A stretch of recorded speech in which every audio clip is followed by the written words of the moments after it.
Warren Buffett didn't invest in Facebook, Tesla, or Google early. He missed those flashy bets, yet he still became one of the richest men alive. And if you're wondering how, it's because he invested in what the world actually needs, not what was trendy. So today I'm going to show you exactly how you can apply the same principle to YouTube and how you can make millions with boring YouTube videos if you just put your ego aside and focus on what actually moves the needle. So let's get into it. So when I say boring YouTube videos, I mean videos that don't have insane editing and no TikTok style hooks and don't rely on crazy challenges or hype trends. Instead, they solve real problems, they answer real questions, and they help real people. So they're not the kind of videos that you brag about making at a party, but they make steady money, they attract leads, and they quietly build empires.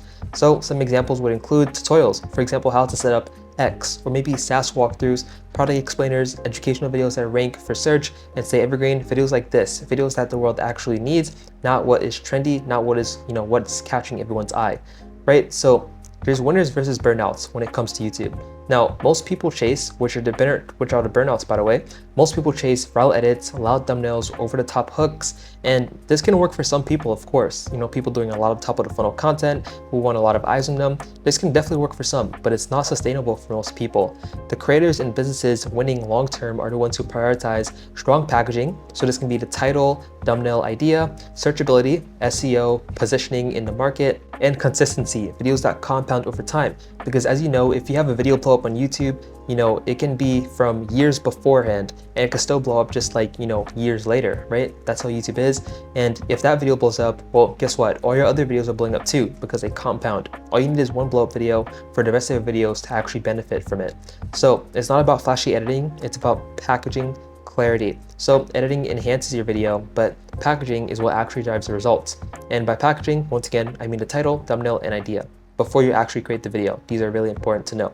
So you can do this every once in a while to bring new eyes in. You can, follow these hype trends or whatever you want, these top of the funnel content. You can do this, but just know a majority of those people who actually watch those videos, who click on it, will most likely not be qualified unless you have a very, very low ticket product. Then, they might buy, but even still, they might not, be qualified.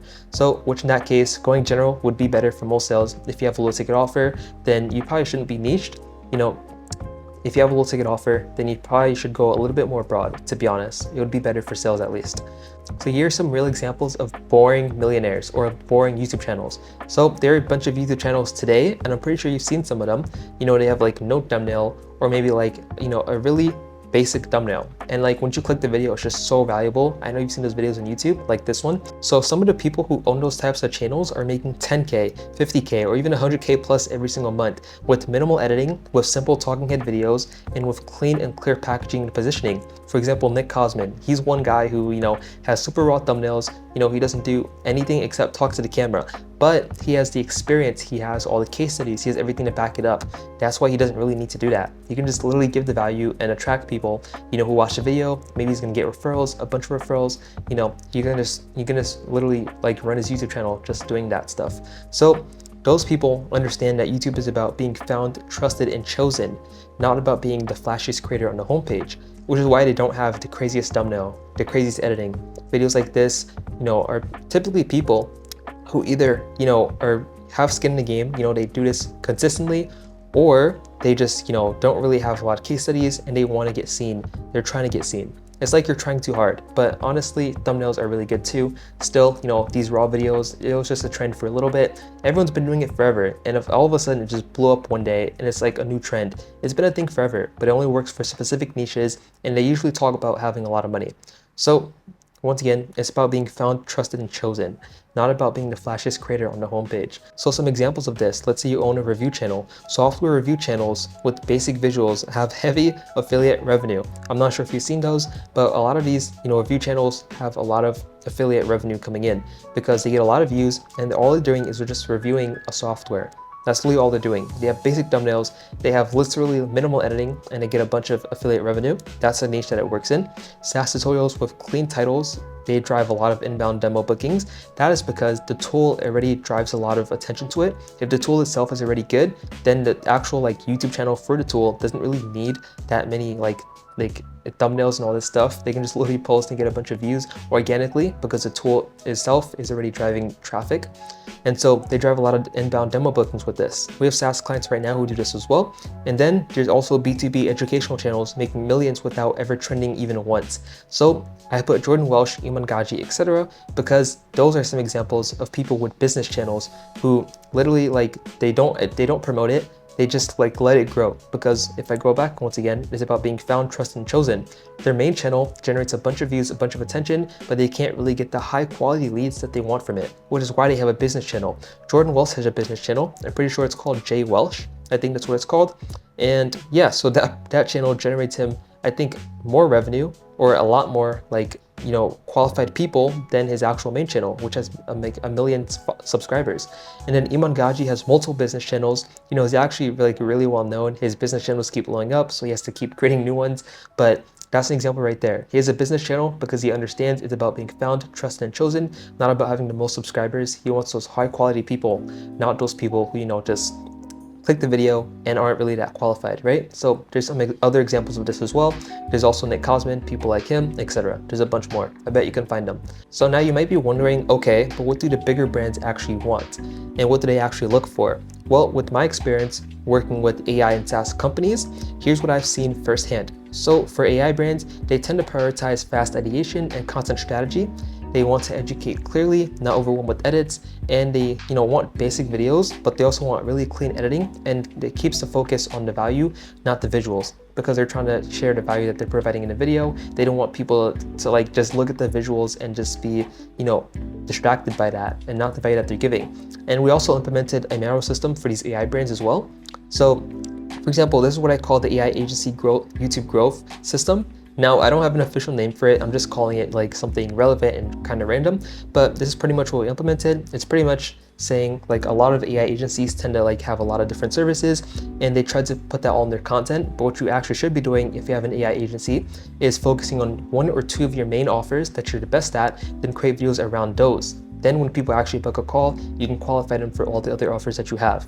And then I went over how to create content pillars. If you want to check that video out, you can click here, or maybe it's up here. It's one of these sides. A video is going to pop up and you can just click that if you want to watch that if you're an AI agency owner. Or maybe you're an aspiring AI agency owner. This would help you as well if you're going to start YouTube. Then for SaaS brands that we work with, they care a lot more about clean, polished editing to showcase their product well. Because once again, the packaging is important, but their actual tool itself is already driving traffic to their YouTube channel. So the packaging still drives everything no matter what though. So without the right title, thumbnail, and video angle, no amount of editing will matter though. So that's why the packaging still matters, but they care about the editing, of course, to showcase the product. And for them, we also implemented a SaaS system, which I call the SaaS YouTube Marketing Timeline. This is a bit more official name than the AI agency one. Pretty much goes over all the phases of YouTube marketing for SaaS tools. This is what I've seen, you know, recurring, like for example, for Poppy AI, for Shopify, for all these different SaaS tools that you see out there. If you want to check out that video and you're a SaaS agent, you're a SaaS owner, or maybe you own a SaaS tool, maybe you want to make one, promote one on YouTube, maybe you're an affiliate marketer for them, doesn't matter, it works either way, just around SaaS. You can click up here, once again, one of those sides, a card's gonna pop up, and you can check out that video if you want to watch that. It's really useful. So it was interesting for me to see these different priorities, how like AI brands prioritize packaging over editing, like 70% packaging, 30% editing. SaaS brands prioritize a little bit more editing and a little bit less packaging. So you can see the difference right there. That's what I've learned, you know, dealing with these bigger brands, at least. But what you need to know though, is that no one, absolutely no one, is hiring based on who can make the insane over-the-top edits. No one's hiring based on that. They're hiring based on who can deliver clear messaging, clear positioning, and smart strategy. The value is what's needed, which is why AI agency owners tend to focus a lot more on the packaging rather than the editing. But the SaaS brands, they already have the tool as the actual, you know, like the actual value. They just need to actually showcase it well, right? So you might be wondering, why don't most people build these boring high profit channels? Well, it's because of the ego problem in YouTube creation. Ego gets in the way. They want to look cool. They want their friends to say, bro, this edit is insane, or this thumbnail is wild. This is what a lot of people do. Maybe they don't say it in this way, maybe they're older, they don't talk like this, but you get the gist. So the truth is, your future clients and customers, they really don't care about crazy edits. It only helps with retention to an extent. They care about actual clear communication, smart positioning, and visible authority. That's what they really care about. And the creators who actually put their ego aside and focus on serving their audience, not impressing random people, not talking to everyone or making videos for everyone, they're the ones who quietly make millions. Literally. And remember this, your audience wants to solve a problem, not watch a music video. That's why a lot of people go to YouTube, they search something up on Google, and then they end up on YouTube, second biggest search engine by the way. They're looking to solve a problem. So your video needs to solve it. You know, cool edits get compliments, but clear content gets you cash flow. Remember that, right? Cool edits get you compliments, clear content gets you cash flow. So here's the real winning formula that we use when we work with brands inside of my YouTube content agency. First, strong ideation. Every video should start with the right idea aligned with what the audience is already searching for.